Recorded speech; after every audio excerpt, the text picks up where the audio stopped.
ขออนุญาตขึ้นไปเฮือนเด้อคืออยู่กัน2แม่ลูกกันพอเพิ่นไปไสพอ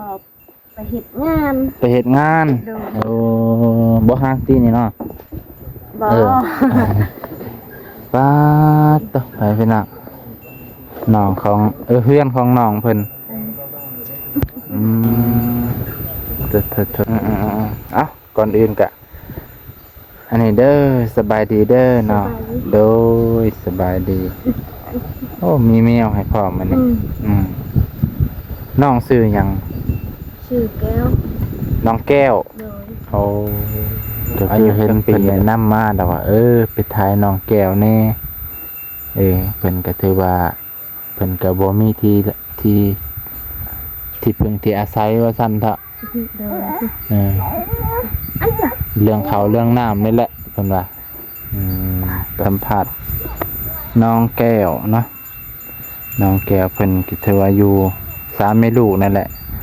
สามีเพิ่นไปทำงานที่นครหลวงเวียงจันทน์เพื่อไปหาข้าวให้เมียกินว่าซั่นเถาะเพราะว่าเพิ่นก็เริ่มขาดข้าวขาดน้ำแล้วช่วงนี้เพราะว่าข้าวเพิ่นก็บ่หลายเพิ่นก็เฮ็ดทุกปีนั่นแหละเฮ็ดได้แค่5 สอบ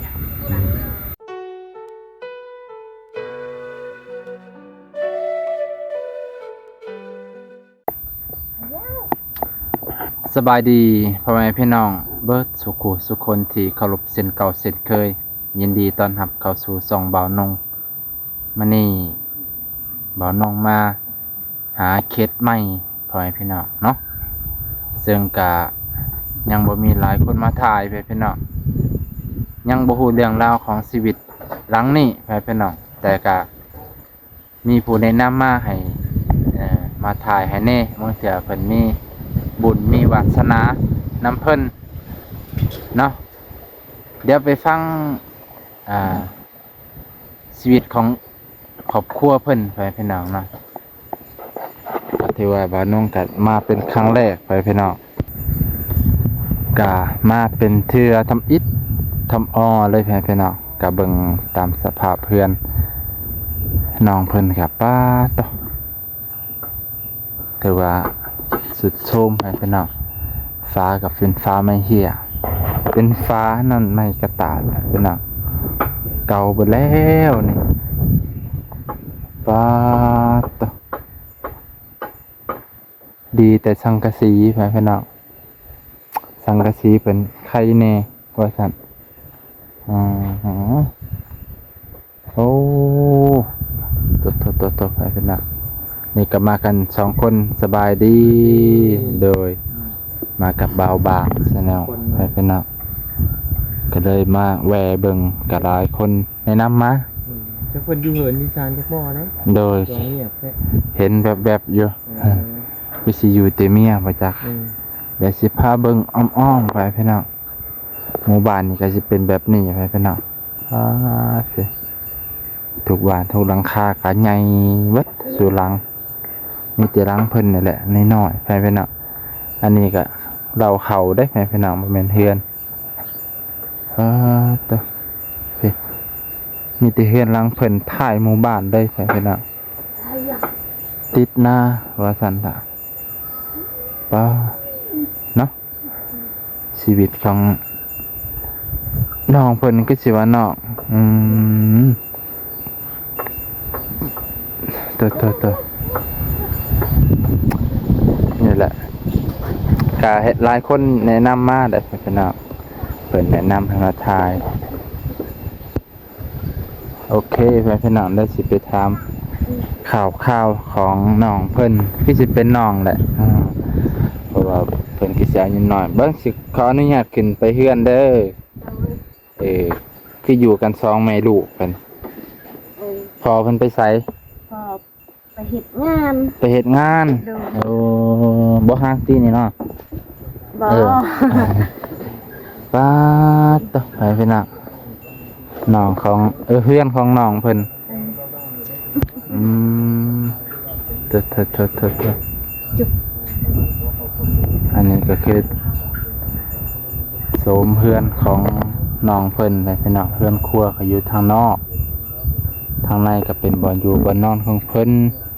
ก็ยังบ่ฮู้ต้นปลายสาเหตุเฮาก็มาถามนํกันไปพี่น้องจักว่าเฮามาเป็นคนแต่บิดหรือจักว่าเฮาเป็นหลายคนเคยมาก็บ่ฮู้คือกันพี่น้องเพิ่นอาจจะอยู่กันจักปีเลยนี่แต่ว่าลักๆเนี่ยดีแต่สังกะสีไปพี่น้องสังกะสีเนี่ยดีแต่ว่าเสาก็ห้อยไฟมาแล้วได้นี่เสานี่โอ้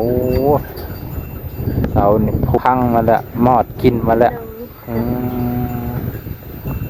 ย เอ้าก่อนอื่นกะอันนี้เด้อสบายดีเด้อเนาะโดยสบายดีโอ้มีแมวให้พร้อมมันนี่น้องชื่อหยัง ชื่อแก้ว น้องแก้ว โดย โอ้อายุจักปีเลย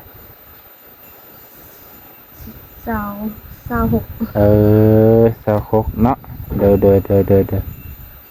ผัวน้องเด้จักปี สาว สาวสาวไปพี่น้องอันนี้ลูกเพิ่นไปพี่น้องโอ้ยลาซื้อหยัง พัน ซื้อพันธุ์บ่ โดย เบิ่งผมจุกเพิ่น น้องพันธุ์จะมีลูกจักคน สอง สอง โดย เอาผู้ใหญ่ผู้หนึง โดย เอา คนไหนไปเล่นแถวบ้าน เอาสองคนนี่พ่อบ่พ่อหรือว่าพ่อสองคนเนี่ย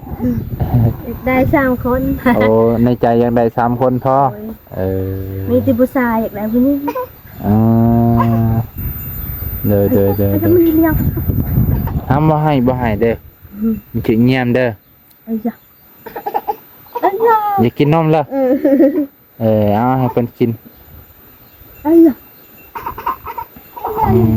ให้เพิ่นเนาะน้องแก้วชื่อเพิ่นน้องแก้วเนาะบ่มีผ้ามาปิดไว้นะเอาให้เพิ่นเนาะน้องเพิ่นกินนมอยู่น้องอยู่กัน4 คนเนาะ โดย ผัวน้องแล้วก็น้องผัวน้องชื่อหยัง ชื่อน้อย น้อย โดย โอ้ชื่อน้อยคือเรียกว่าเสียงเหล็กเสียงเหล็กกับแมนบ่ แมน โอ้ ร้านชื่อเล่น ชื่อเล่น ชื่อน้อย ชื่อจริงชื่อน้อย โดย ครอบครัวน้องแก้วนะจะมาชุกครัวน้องแก้วลูก2ไงพี่น้องอยู่กันในนี่ดนแล้ววะ ประมาณ3 ปี 3 ปีแต่ก่อนอยู่น้ำปูน้ำยา โดย ตัวพัวเป็นรับจ้างไง เฮ็ดเวียกแถวเวียง อยู่ยังพู โดย เอาแสดงว่าจะอยู่ผู้เดียววะนี่ โดยลูกกับลูก3 คน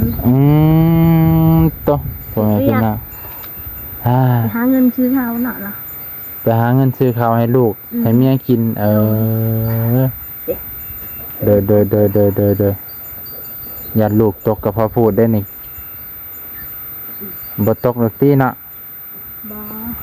บ่ โดนเทื่อบ่ผัวมายาม บ่ผูกไป2-3 วัน หาก็ไป 2-3 มื้อนี่ โดย เนับไปพี่น้องเพื่อเพราะว่ายามนี้เขาเบิดบ่ โดยยังสอบหนึ่ง ยังสอบหนึง โดย ข้าวสารนี่ บ้าเขาอันนั้นเขาเลือก ข้าวเปลือก โดย ข้าวเปลือกและสอบหนึงโอ้ยสีไปกันแล้วครึ่งหนึงเนาะ โดย โอ้ตัวไปพี่น้องสิทันบ่หากะไปเอ้าดีกว่าบ่ไปนะบ่ทันก็อย่าดีกว่าบ่ไปท่านนี่ก็สิ ถ้าพร้อมอยู่ก็จะ อด กินหรือยังอด ถ้าอยู่นํกันก็สิอดเนาะ โดย ดีแต่ว่าผัวเพิ่นไปหาทำงานไปพี่น้องเอ้าเมียก็อยู่ท่าผัวเลี้ยงลูกท่าผัว โดย เด้อนะเรื่องอยู่เรื่องกินอาหารการกินก็พอมี พอได้พอได้กินเนาะ โดยพอพุดกระปู กด แก้วพาลูกกิน เลยแต่หลักๆนะคือเรื่องเขานะ โดย อยู่กันนี่3 ปีแล้วไปพี่น้องโอ้เป็นฮู้เบิ่นน่ะ โดย ผุพังเขาเอิ้นว่าอันนี้ผายังก่อนนี่ผามันกระแตบบ่ เดิน อืมสารตั้งแต่เฮ็ดเรียนใหม่ๆบ่นี่ แต่ลงมาใหม่ เออแสดงว่าตั้งแต่นั้นจนมาฮอดเดือนนี้ก็3 ปีแล้วบ่ได้เปลี่ยนจักเทื่อเอ้ยไปเป็นเนาะ3 ปีเลยเจ้าน่ะอยู่ถ่ายหน้าสุดเนาะนี่ไปเป็นเนาะเพื่อนเพิ่นน่ะอยู่ถ่ายหน้าสุดเพิ่นว่าตีนบ้านอยู่ตีนบ้านแหละนะลูกกกนั่นใหญ่ซำใดแหละ 7 ปี 7 ปี โดย ผู้หลาได้จักปีนี่ ปีหนึ่ง ปีหนึ่ง โดยเอ้ยจ้ะ สิกินอีกแล้ว คือกินดูแท้ไปเป็นหนังโอ้ตะเสือผ้าอาภรณ์กับพ่อมีอยู่ที่เนาะพอแก้ไขอยู่เสือเก่าเสื้อนี่ก็พอได้ใส่เนาะโอมประแพร่กับพ่อมีโอ้ตะก็คือเห็นเลยไปเป็นหนังเพิ่นจักมีบ่มีบ่ฮู้แหละเพิ่นก็ว่ามีแหละก็พอได้อันนี้ดอก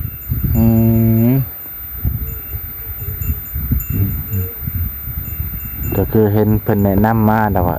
ไปถ่ายน้องแก้วแน่เพิ่นก็ถือว่าเพิ่นก็บ่มีที่พึ่งที่อาศัยว่าซั่นเถอะ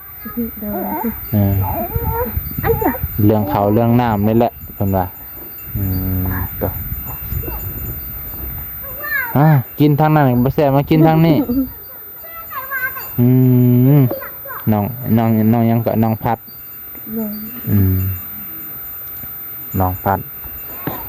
ลูกน้องแก้วให้พี่น้องนี่เด้อชีวิตของเพิ่นก็บ่น้องก็มาตาม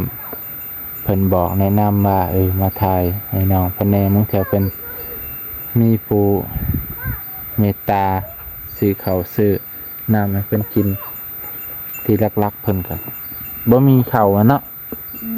แต่ละปีนี่เฮ็ดหน้าหลายบ่ บ่ได้ลาย โอ้หน้าอยู่ไสไก่บ่ บ่ได้ใกล้ เนี่ยลายบ่หน้าเจ้า บ่ได้ลาย ไปหนึ่งปีนี้ทันใดประมาณ จักสอบเป็น 5 ซอก ป้า กินแต่ดอกตำกลหมด เออ เหลือสอบหนึงเลย กินไปกินมาได้สอบดิ้ง เดี๋ยวอ้ยะ ใช่เป็นน่ะจะติดเตือนกันแสดงว่าแกยังบ่ทันเฮ็ดหน้าเขาเบิดแล้ว โดย ต่อไปพี่นางก็สิจบเพียงเท่านี้แหละบ่ได้เฮือนเก่าเฮือนหลังเจ้าอยู่ในนี่บ่ในบ้านนี่บ่ ไกล บ่แม่นคนบ้านนี้แต่ว่าผัวน่ะเป็นคนบ้านนี้ โดย เด้อต่อไปพี่นางมันนี่ก็สิจบเพียงเท่านี้ก็น้องเพิ่นแอวแม่เพิ่นกินครั้งนั้นก็บ่แซ่บกินครั้งนี้ก็บ่แซ่บเจ้าว่าบ่สบายบ่จัก อ้ยะ เป็นหยังครับเป็นหยังเป็นหยังกระดิกบ่สนแล้วเพิ่นน่ะต่อไปพี่น้องก็ได้สัมภาษณ์น้องแก้วเนาะน้องแก้วเพิ่นก็ถือว่าอยู่สามแม่ลูกนั่นแหละสามีเพิ่นไปทำงานที่นครหลวงเวียงจันทน์เพื่อไปหาข้าวให้เมียกินว่าซั่นเถอะเพราะว่าเพิ่นก็เริ่มขาดข้าวขาดน้ำแล้วช่วงนี้เพราะว่าข้าวเพิ่นก็บ่หลายเพิ่นก็เฮ็ดทุกปีนั่นแหละเฮ็ดได้แค่5 สอบมันสิหลายทำได้พี่น้อง3-4 เทื่อก็เบิดแล้วต่อยามฝนยามเนี่ยคือสิเปียกเบิดเนาะพี่น้องมันสาดเข้ามานี่เต็มเลยเปียกไปเลยพี่น้องเลยขนาดตัวนี้สังกะสีก็ยังบ่เบิดถ้าผู้ใดมีใจอยากซอยเรื่องเขาเรื่องน้ำ น้องเพิ่นก็ได้เด้อไปพี่น้องนะเพื่อนเพิ่นก็เซคือเห็นเลยนะบ่ต่างหยังกับเพื่อนไอ้เกิงแต่ก็ใหญ่กว่าเพื่อนไอ้เกิงอยู่ไปพี่น้องแต่ว่าครอบครัวเพิ่นก็ยังเป็นเด็กน้อยว่าซั่นเถอะอายุ20กว่า26เอ้าไปพี่น้องก็สิได้จบเพียงเท่านี้ก่อน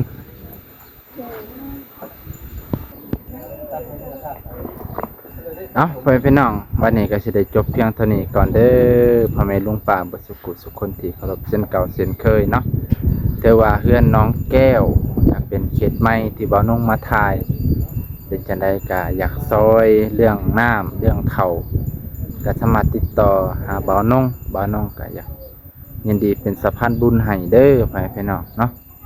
แต่ว่าในบ้านนี่ก็คิดว่าน่าจะเฮือนเพิ่นนี่แหละน้อยที่สุดลำบากที่สุดไปพี่น้องแถมเพิ่นอยู่หลังตีนบ้านพร้อมเพื่อนเพื่อนว่าเพื่อนตีนบ้านไปพี่น้องเนาะ วันนี้ก็สิจบเพียงเท่านี้ก่อนไปพี่น้องเบิดสุขุสุขคนที่เคารพเช่นเก่าเช่นเคยจังได้กะฝากไว้พี่น้องเป็นกำลังใจให้บ่าวน้องและเป็นกำลังใจให้น้องแก้วที่ต้องเลี้ยงลูกหาผัวเพื่อผัวไปหาเงินหาคำซื้อเขาวเนาะจังได้ก็ขอมอบขอบใจขอบพระคุณในหลายๆพี่น้องเบิดสุขุสุขคนที่รับชมตั้งแต่ต้นจนจบ